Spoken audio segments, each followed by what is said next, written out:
sommes le jour de la sortie nationale de Scream et je suis avec mon ami Franck. Salut Franck. Bonjour. Voilà, nous sommes au meilleur cinéma du monde, le cinéma Marcel Pagnol à Aigues-Mortes. Un petit peu de promo, ça fait pas de mal. Qu'est-ce qu'on va voir, Franck? Scream 5. Scream, tu veux dire? Parce que moi, j'ai pas vu le 5. Oui, alors c'est ça qui me pose aussi problème. Ouais. Bon, bref, j'ai pas du tout envie d'y aller. Mais moi, j'ai un petit peu peur qu'ils fassent le fait de supprimer le chiffre. Un peu comme Halloween. Ça se veut comme un pseudo reboot, séquel, enfin suite, tu vois. C'est. Tu as vu la bande-annonce? Oui, je l'ai vu, mais alors très vite fait. J'avoue que j'ai pas fait. Je sais pas si t'as fait attention, mais c'est très rushé, quoi. Bah, et puis c'est surtout que le prologue de la bande-annonce, c'est grosso modo le prologue du film original de 1996. C'est ce que j'ai cru comprendre. On reprend un peu les mêmes bases, quoi. Voilà. Ensuite, donc, on t'arrive en terrain connu. On te montre que tu es dans un lieu que tu connais déjà. En plus, on te fait revenir les vieilles stars, enfin les stars originales. Un peu botoxé même. Ah oui, alors j'ai vu Courtney Cox. Quoi. Mais pourquoi elle fait ça, quoi? Enfin, je veux dire, elle était tellement jolie avant, mais pourquoi faire ça? C'est vrai, c'est dommage. Je comprends pas. Peut-être donc ça. Alors déjà, voilà. Et puis en plus, en plus ça aide pas pour l'empathie pour le personnage. Hein. C'est clair. C'est quand tu vois le truc. Elle a plus le même visage. Ouais. Enfin bon, bref. Donc tu essaies de faire abstraction de ça déjà. Ensuite, t'as le personnage qui est joué par David Arquette, qui dit dans la bande-annonce. Ça me semble différent cette fois-ci. C'est grosso modo, on te fait la promesse que dans cette version-là de Scream, tu auras pas ce à quoi tu t'attends. C'est-à-dire, ce sera quelque chose de différent des suites, et ça, c'est moi, des films précédents. Ça, c'est mon attente principale. C'est-à-dire que moi, j'arrive complètement vierge par rapport à ce film et j'ai envie d'être surpris. Bon, voilà. Ben, moi aussi, j'aurais envie d'être surpris, sauf que malheureusement, je n'y crois pas trop. Bon, c'est pas, on verra. On n'est pas à l'abri d'une mauvaise surprise, d'une bonne surprise, pardon. Ouais, d'une mauvaise surtout. Moi, j'ai très peur de ce que j'appelle et que j'ai entendu appeler du nostalgic porn. Ouais. C'est ce revival des films d'une génération, parce que Scream, c'est un film d'une génération. Moi, j'étais déjà grand quand je l'ai découvert au cinéma. Oui, mais moi aussi, j'avais plus que la vingtaine. Ben, pareil. Et du coup, mais j'entends des plus jeunes parler de Scream qui ont été... Ils ont découvert Scream en même temps qu'ils ont découvert Les Griffes de la Nuit de Wes Craven, où ils ont découvert toute cette filmographie des années 80-90 horrifique. Donc, alors que nous, c'est arrivé comme quand Scream est arrivé, ça faisait un moment qu'il n'y avait plus rien au niveau horrifique. Oui, c'est un peu Wes Craven qui a relancé la mode des films d'horreur. Il y a eu après Sex Intention, tous ces films-là. Oui, alors le souci movie, le souci de ce qu'a engendré Scream, Souviens-toi l'été dernier, Urban Legend, c'était pas très heureux. Non, Urban Legend, c'était pas terrible. Non, Souviens-toi l'été dernier non plus. Et les suites de Scream étaient moyennes, faut le dire, faut avouer. Alors, je les ai toutes vues. Et je n'ai gardé en souvenir que le premier opus. Oui. C'est-à-dire les autres, je me souviens plus. Bah moi c'est vrai que bon, le problème c'est qu'on attend toujours d'être surpris. C'est ça le problème, c'est que le premier était tellement excellent pour ma part. Je parle du Scream numéro 1 de Wes Craven. Il avait tellement relancé le code des films d'horreur, des slashers. Il introduisait la dimension méta. C'est ça. Le truc qu'on voyait pas trop. C'est ce qui ajoutait en fait du peps à un genre qui était déjà connu et qui était voilà. Sauf qu'ils ont refait la même chose après. Et bien c'est-à-dire que c'est ça, c'est qu'on attendait d'être surpris à chaque fois pour le numéro 2, le numéro 3, puis le 4, n'en parlons même pas. Moi, mon attente, c'est juste d'être surpris, c'est-à-dire qu'il y a quelque chose de nouveau par rapport à tous ces codes. Alors c'est juste pour essayer de réactualiser les codes avec les nouveaux films d'horreur du style Midsommar et tout ça. Bon, pour moi, ça sera pas tellement original, puisqu'en fait, ils le faisaient déjà avec les anciens films d'horreur. Donc, c'est là où le bas blesse. Moi, j'aimerais être surpris, surtout par rapport peut-être au côté whodunit du film. Ça va être ça. De toute façon, je pense que le seul moyen de pas s'ennuyer ferme devant un film que je n'ai pas du tout envie d'aller le voir, ça va être ça. Ça va être de savoir qui est l'assassin, quoi. Maintenant, c'est vrai que je suis très très souvent déçu par les nouveaux films d'horreur. Voilà, je reste toujours sur ma faim. Mais c'est surtout les trucs qui arrivent de franchises qui ont déjà un certain passé, un certain vécu. Ça peut-être qu'on pourra en parler tout à l'heure du mode nostalgique qu'il y a en ce moment au cinéma. Ça peut être une petite aparté qui peut être intéressante. Voilà, mais on en parlera tout à l'heure. Oui. Voilà. Après le film. Après le film. Enfin, si on survit à ça, quoi. Oui, je pense qu'on survivra.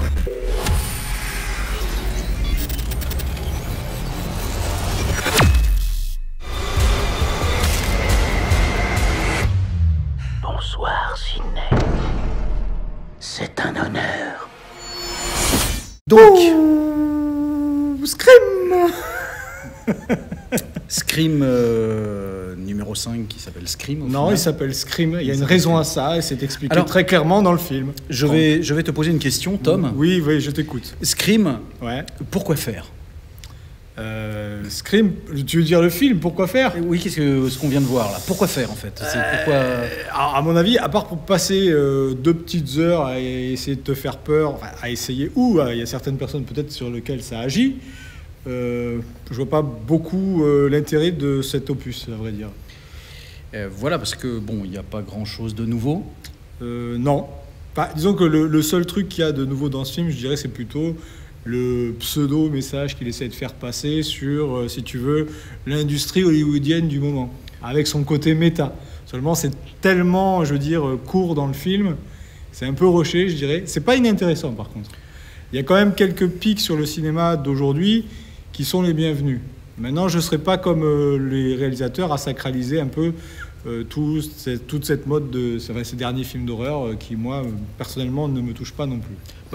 Alors je veux bien évidemment parler des Midsommar et des machins comme ça. Alors, je peux comprendre que ça puisse être aimé par un certain public. Moi, personnellement, je dirais, je catégoriserais même pas ça dans des films d'horreur, quoi. Pour moi, c'est des films... Midsommar. Ouais, c'est plutôt des films... Non, c'est pas un c'est film plutôt des films d'ambiance, quoi. Oui, voilà, c'est pas des films d'horreur, voilà. Non, mais bon, là, on est clairement dans une métaphore du film d'horreur, quoi. C'était pas catastrophique, non. C'était juste complètement convenu. Ouais. Ça respecte les codes du genre, mais bon, après, ça n'apporte rien de nouveau, quoi. Comme on disait en préambule, on voulait être surpris. Bon, ben on n'a pas été franchement surpris, je pense. Ah, non. Là, on reste dans une partie no spoil, hein, on est d'accord ? Oui. Voilà. Donc, on va pas spoiler. C'est pas, on n'apprend pas grand-chose sur le. Enfin, c'est pas un épisode original en fait. J'ai plutôt l'impression que c'est un épisode lambda. C'est un Scream 5. Voilà. Donc évidemment, ça reprend un peu la formule des films nostalgiques. On prend une nouvelle équipe. À ça, on rajoute les anciens. Ouais, mais il l'explique justement dans le côté méta du film. Exactement. Ils expliquent leur démarche et du coup, je trouve que à certains moments, ils s'auto-congratulent un petit peu. Ils s'attribuent des lauriers que, en fait, ils méritent pas vraiment. Complètement, mais je dirais que c'est pas le seul opus à le faire. Hein. Les autres, les précédents. Oui, mais je me rappelle pas des précédents. Ouais, le 3 et le 2 sont pas mal non plus à ce niveau-là. Je mettrais le 4 à part parce que le 4, j'ai pas l'impression en fait qu'il fasse vraiment partie de la série. On a plus l'impression qu'ils ont essayé de faire un twist final et puis c'est tout, quoi. Mais moi, je me souviens que du premier. Donc. Le 4, c'est l'épisode en fait où c'est sa cousine qui est le meurtrier. Je sais pas si ça te dit quelque chose. Et comme non, mais j'ai lâché l'affaire depuis un moment. Ça se passe encore dans un hôpital où il n'y a jamais personne aussi. D'ailleurs, le climax à la fin. Mais attends, là, tu spoil. Là. Oh, mince. Non, je dis juste un truc sur les lieux. Non, mais voilà. C'est un truc géographique, hein, c'est tout. Un conseil, si vous n'avez pas vu le film et que vous voulez pas être spoilé, regardez le film avant et puis après vous revenez voir la vidéo parce que après. Oui, on va pouvoir spoiler comme des gros porcs. Il y a le bémol aussi sur la version qu'on a vue, c'est qu'on a vu une version version française. Oh mon Dieu, le doublage, catastrophique. Surtout pour la nouvelle héroïne. Voilà, ils ont repris le doublage, parce que c'était le doublage original des personnages. Là, Pour les anciens, c'est les mêmes voix, là, il n'y a pas de souci. Courtney Cox a toujours la voix de Julia Roberts, Neve Campbell pareil, et puis... Non, Neve Campbell n'a pas la voix de Julia Roberts. Non, mais elle a la même voix que d'habitude, c'est ce que je veux dire. Et puis David Arquette, pareil. Oui, c'est ça. Doué. Alors moi, le truc qui... Alors je sais pas toi si ça te le fait, mais chaque fois que je regarde un épisode de Scream, je peux pas m'en empêcher. Le problème et le gros défaut qu'il y a en fait avec leur formule, c'est qu'on peut pas s'empêcher de penser à Scary Movie. Je sais pas si ça te fait ça toi aussi. Oui, un petit peu. Il y a toujours des moments où on se dit, est-ce que ça va tomber dans la comédie ou pas ? Mais ça, je pense que c'est parce que les Scary Movies sont arrivés un peu sur le tard ensuite et au fur et à mesure des épisodes. Mais c'est vrai que des fois, on se demande si c'est pas une parodie quoi, de son propre... son propre mythe, quoi. Là, ça versait pas vraiment dans la gaudriole. Non. C'est juste que le problème, c'est que ce film-là, on l'a vu ce soir. Je pense que d'ici quelques mois, j'en aurais oublié à peu près le 90%. Quoi. Je pense que c'est le but. Hein. On va être très clair, c'est pas un chef-d'œuvre, c'est un film fast-food. Hein. Ni plus, mais ni moins. En fait, c'est un Scream. Oui. C'est un Scream, mais c'est un Scream numéro 5. D'où son nom. C'est pas celui qui révolutionne le genre, c'est pas celui qui... Ils ont parlé de quoi le concept de requel. De requels ou de elevated horror, un truc, comme si maintenant les films d'horreur d'aujourd'hui étaient des trucs magnifiques, qui t'élèvent le niveau, genre... Non, ça, Scream, nouvelle mouture, ça n'a aucun intérêt. C'est un épisode comme les autres, ça se regarde exactement comme les autres. Et quand vous aimez pas les autres, il y a peu de chances que vous aimiez celui-là. Alors, il y a peut-être un truc supplémentaire par rapport aux autres, ça c'est qu'il est un peu plus brutal pour moi. Moi, je le trouve un peu plus brutasse En termes de violence, il y a une petite scène gore, oui, qui est un peu, voilà, mais bon, c'est pas... Ouais, c'est mignonné quand même. Oui, mais bon... C'est pas du splatter. Il est plus, je trouve, un peu plus sadique, je trouve, dans les meurtres oui. que disons les que différents opus. Quand Scream était revenu, était sorti sur les écrans en 96, donc ça faisait un moment que le cinéma d'horreur n'avait plus vraiment voix au chapitre au cinéma. Ouais. Ça passait surtout directement par la case vidéoclub ou ce genre de choses. Le slasher était carrément ringard. Oui, non mais voilà. Et donc Scream est arrivé à relancer la mode du slasher, mais le slasher pas véritablement violent. C'est vrai que c'était... c'était le slasher teen movie, quoi. Ouais, mais enfin Vendredi 13 était beaucoup plus généreux en matière de violence et d'inventivité. Et moi, même si c'est nul artistiquement, mais moi je kiffe Vendredi 13. Oui, mais ça a effet nostalgie. Oui, mais voilà, on a grandi avec, on a vu les... Mais ça reste pourri. Mais bon. Oui. Enfin bon, bref. Bon, après, on peut dire aussi que c'est un festival de références. Alors quand on a les noms des personnages, on a Loomis, on a Carpenter, on a Samantha, on a Wes. Forcément, il y a un gros hommage à Wes Craven en plein milieu du film.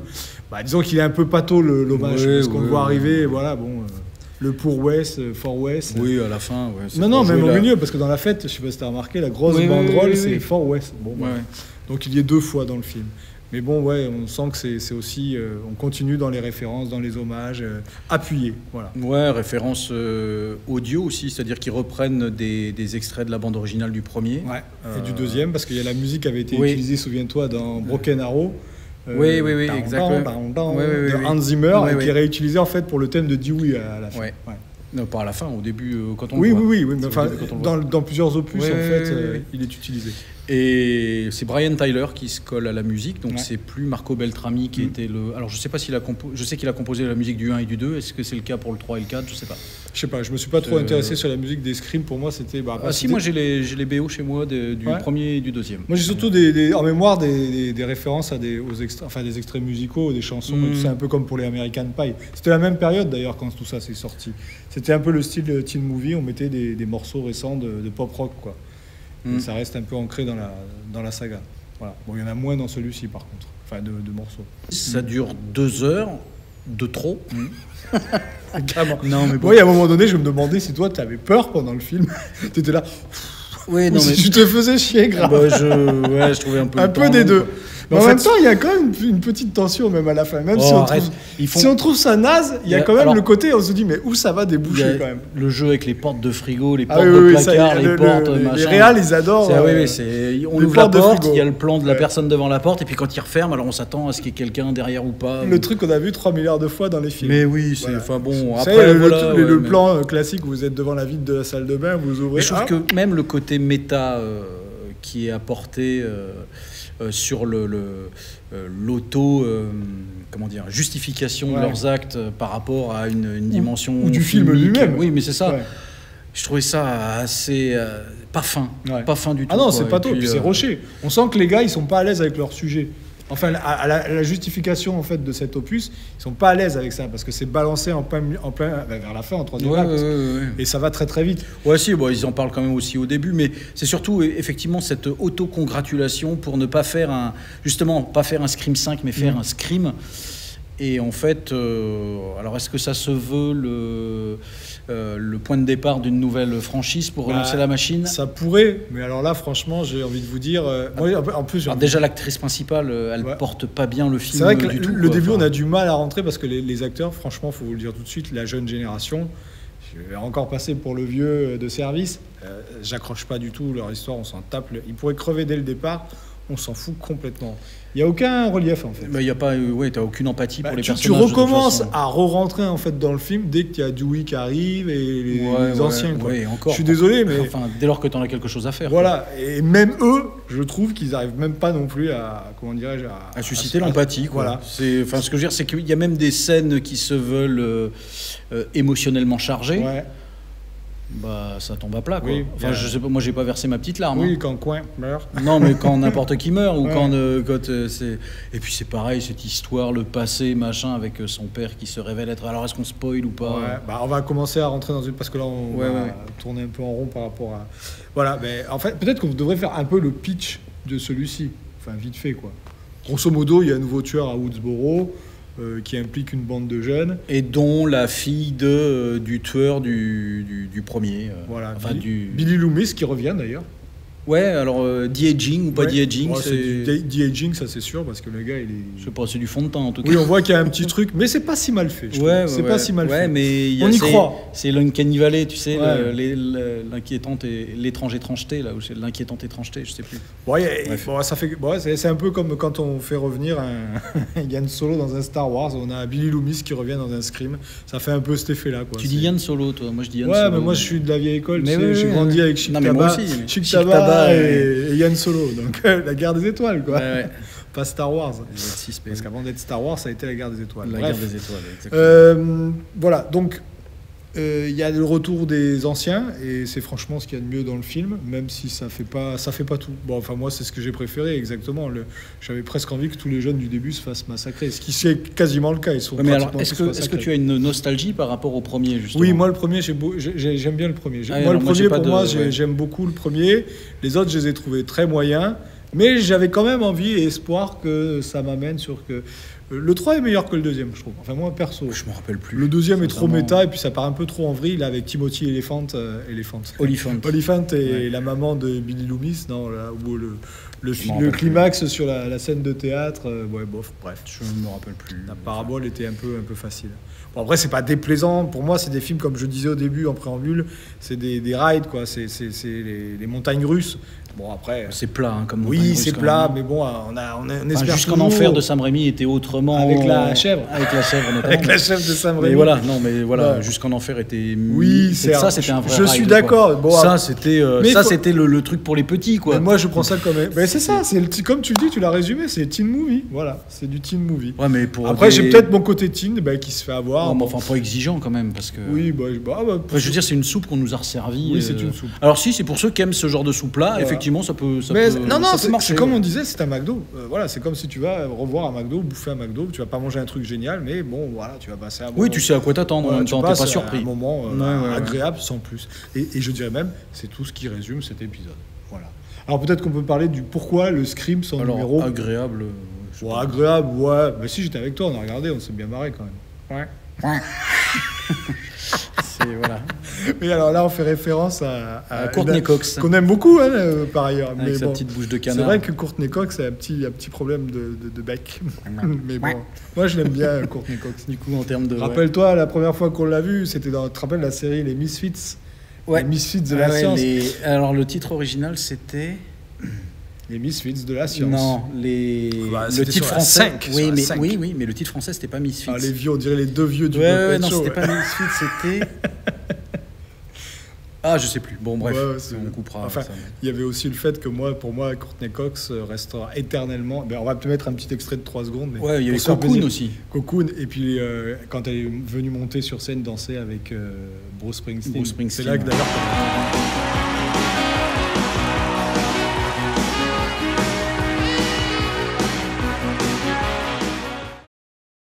Voilà, donc non, moi franchement, et puis j'aime bien cette actrice, voilà, bon c'est Friends, toute la sympathie qu'on a pour elle. Et là, bon, c'est vrai que ça fait un petit peu de mal de la voir. Mais je pense qu'il aurait fallu le voir en VO. Oui, moi aussi. Je pense qu'il aurait fallu le voir en VO parce que la VF ne sert pas le film. Ouais. Alors, je sais pas si le film est meilleur en VO, mais la VF ne sert clairement pas le film. Disons qu'il sera peut-être plus appréciable en 4K Blu-ray. Enfin non, toi tu l'achèteras pas, ça c'est sûr. Non, voilà. non. Moi, dans un souci de complétude certainement. Mais moi j'ai déjà pas les précédents, donc. Bon, je les ai. Mais j'ai acheté le dernier. Il faut savoir que le premier est ressorti en Blu-ray 4K récemment, dans un magnifique steelbook. Malheureusement, l'image, je trouve, n'est pas à la hauteur. Pour ceux qui veulent savoir, j'ai pas trouvé que l'image était à la hauteur d'une remasterisation. Mais bon, c'est ce qui fait. C'est la meilleure version qui existe du film de Wes Craven. Voilà. Bon, enfin, les Blu-ray n'étaient pas géniaux non plus. Et puis en plus, il y a beaucoup de Blu-ray défectueux dans les opus précédents. Bref, moi, je trouve que... Et puis Neve Campbell. Neve Campbell, elle revient, mais bon, voilà, pour moi, elle apporte rien non plus. Elle revient parce que... Mais en fait, tout ce film n'apporte rien. Oui, je suis c'est ça le d'accord. problème, c'est que c'est 2 heures de perdu. Voilà. C'est une parenthèse de 2 heures où vous sortez comme vous êtes rentré, en fait. C'est exactement. Mais on est d'accord. Hein. Voilà, ça n'a aucun intérêt. En fait, ça n'a absolument aucun intérêt. Alors, ce que je voulais dire, c'était pourquoi le scribe? Pourquoi il n'y a pas de numéro? Parce qu'il y a plein de gens qui se disent pourquoi. Bah alors, toi, t'as compris quoi? C'est parce qu'en fait, ils font juste référence à la mode à cette mode de faire des films suite qui effacent certains épisodes qui sont mauvais. Parce que les références dans celui-là ne sont tournées que vers le premier.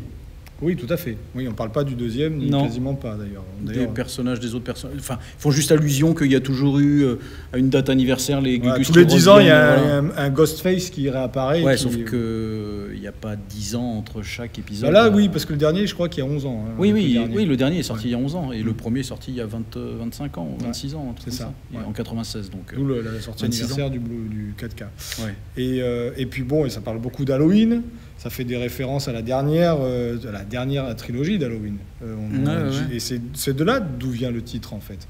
C'est qu'ils veulent faire carrément référence à cette vague de films qui annihile complètement les épisodes foireux pour se concentrer sur l'opus numéro 1. Grosso modo, le message... Et qui n'en sont pas meilleurs pour autant, mais enfin bon, ça c'est mon avis. Mais voilà. Ça, après, on peut... Moi, après, j'ai pas détesté la nouvelle trilogie. C'est pas non plus... Enfin, là, pour l'instant, les deux premiers. Les deux, oui. Moi, j'ai trouvé ça... J'aime bien le côté gore de la suite. Voilà. Je trouve ça sans intérêt. Après, bon, sans intérêt non plus. Je comprends qu'on puisse passer à côté complètement ou ne pas être intéressé du tout. Après, bon, si vous voulez vous faire un kiff Halloween le jour d'Halloween, pourquoi pas. Voilà, donc oui, on peut parler des réals peut-être, de ce qu'ils ont fait avant. Alors, ils avaient fait The Baby, que j'avais vu, une histoire de... Tu l'as vu? Non. Moi, j'ai vu Wedding Nightmare. Ouais, Wedding Nightmare, que c'est pas trop mal, c'est dans la lignée de ces American Nightmare.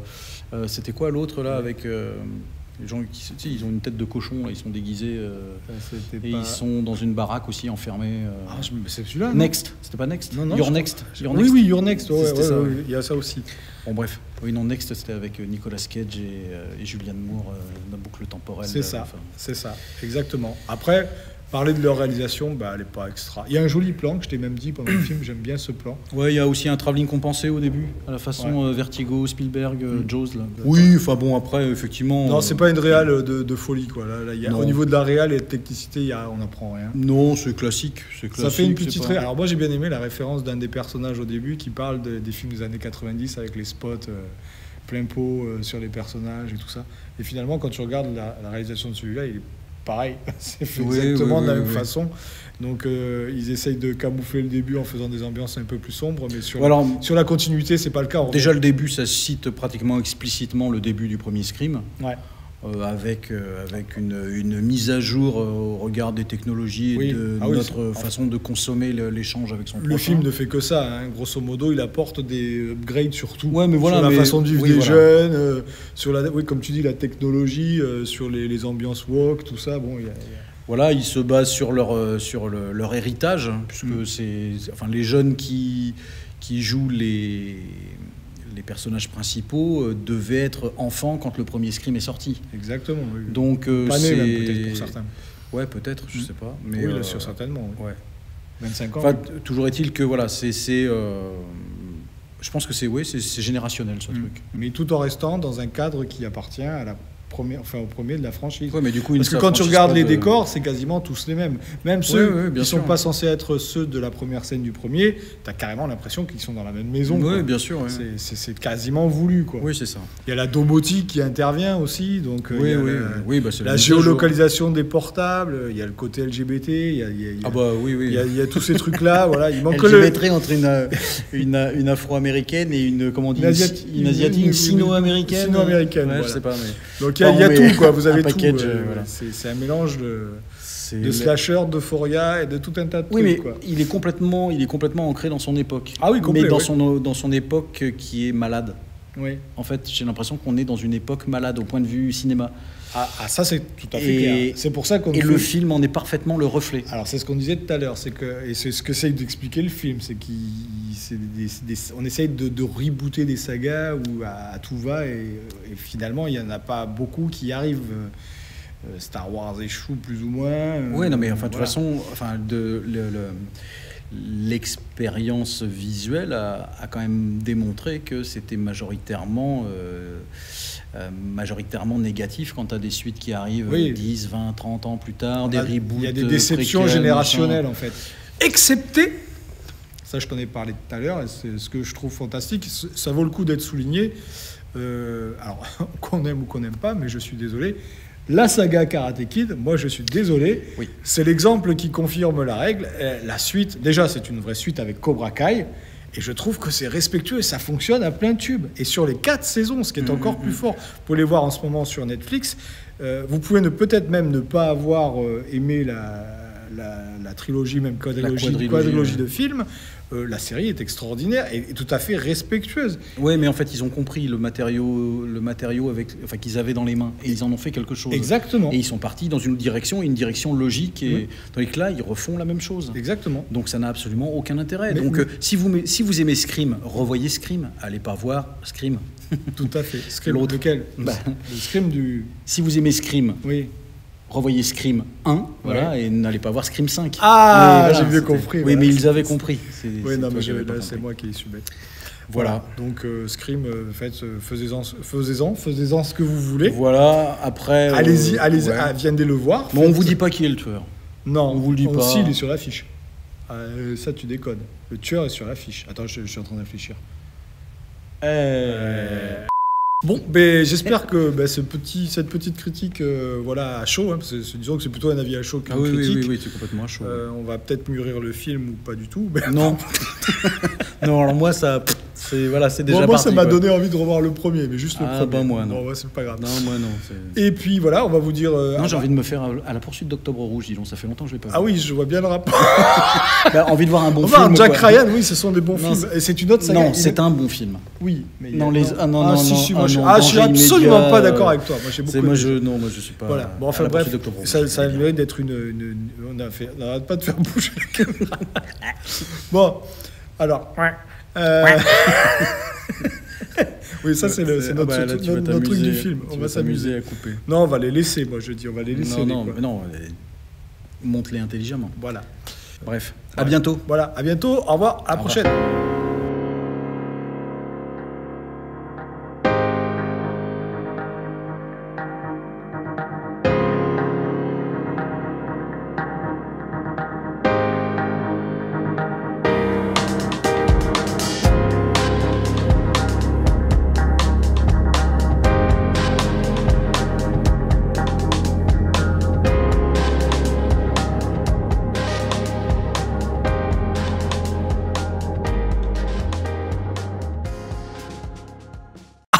Voilà. Bon.